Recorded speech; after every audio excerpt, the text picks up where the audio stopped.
เลาะตลาดมื้อนี้ก็ได้พอกันกับน้าสาวก็เลยเว้าเฮาสิกินเพลอเด้มื้อแรกน้าสาวก็เลยเว้าว่าพากันกินตำข้าวปุ้นบ่ตำข้าวปุ้นเสื้อกุ้งว่าซั่นดาก็เลยว่าโอเคเดี๋ยวสิซื้อตีนไก่ไปผสมน้ำว่าซั่น พอจะมาฮอดห้องก็สิมาซอยกันคนละไม้คนละมือได้ส้นสาวดามื้อนี้เฮาสิมาลงมือโลตีนไก่เรียบร้อยแล้วก็สิมาทอดโหกุ้งพี่น้องเอ้ยระวังที่ทอดโหกุ้งนี่ก็ถือน้าสาวจมเฮ้ยแล้วเสิร์ฟน้ำมันพุ่นหลายกระดักกระโดเพิ่นเว้าอีอันนี้ เลยได้เทน้ำมันอ้ออีระวังนี้ก็รอท่าน้ำมันเด้อเนาะพี่น้องเวลาทอดโหกุ้งนี่ดานี่มา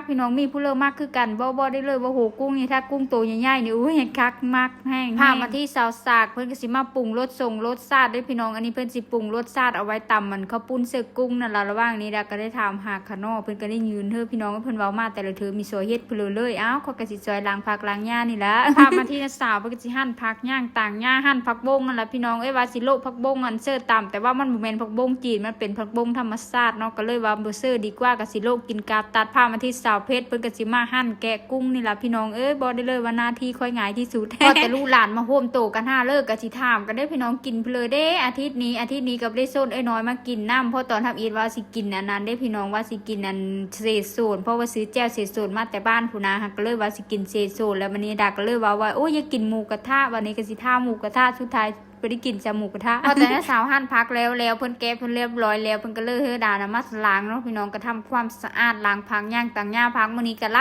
ายเห็นผักแล้วก็สะอ่อนพี่น้องเอ้ยบ่ได้เลยว่ากินเพิ่นเลยก็คาดมีได้ผักนี่บ่ได้เลยต้องมีผักกับเนาะค่ะกินลาบกินก้อยเด้อเอ้ยต้องมีเฮอได้อันมื้อนี้ก็กินตำนี่ก็คาดบ่ได้คันเว้าเรื่องผักนี่เป็นเลยที่มากที่เห็นผักคาหาเลยน่ะคิดฮอดแต่สามีแล้วพี่น้องเพราะว่าสามีดานี่มากผักคามื้อนี้เพิ่นก็บ่ได้มากินน้ำดอกพี่น้องก็แม่นเพิ่นเลยดอกปาร์ตี้อยู่สนามตะก้อผู้โทรหามีมาจักเธอเว้ามาแล้วสูตรเว้าเลิงโผมาแล้วนะพามาตอนนี้สาวๆมันก็ได้ลงมือตำยวกข้าวปุ้นแล้วเรียบร้อยแล้วก็เสิร์ฟกุ้งเฮาก็สิโลเป็นซุกแน่ดิบแน่เพราะวันนี้มีเด็กๆมากินน้ำกับลูกสาวเพชรแน่กับลูกน้าสาวแน่เนาะพี่น้องเด็กๆทั้ง3-4คนก็เลยว่าสิเฮ็ดซุกแน่เฮ็ดดิบแน่ส่วนเด็กๆก็สิเฮ็ดกินซุกไปแต่ก็บ่ยอมได้พี่น้องมาขอกินดิบคือเก่าตอนนี้ก็เครื่องเข่งก็เต็มเป็นเรียบร้อยแล้วพี่น้องป้าเต็มถาดอันยะมื้อนี้ก็กินกันหลายคนมื้อนี้ก็ส่วนอีนากะเพิ่นเลิกงานมาเพิ่นเว้าหิวข้าวฟ้าวกินฟ้าวนอนเพิ่นว่าตอนนี้มื้อตามีอยู่หึ้นแล้วอย่ารับแน่หิวข้าวแน่เบิ่งแม่ยกมาพระผู้ทำอีทก็คืออีนายแล้วกินก้อนหมู่เป็นเว้าหาวแปลกใจนะเป็นเพลินสาวจังนึ่งข้าวหลายเบิ่งแน่พี่น้องข้าวโซดติบจุนพูดอยู่พอบรรลุหลายแบบนี้และอันนี้ยังมาบ่ทันครบนะทยอยมาเธอล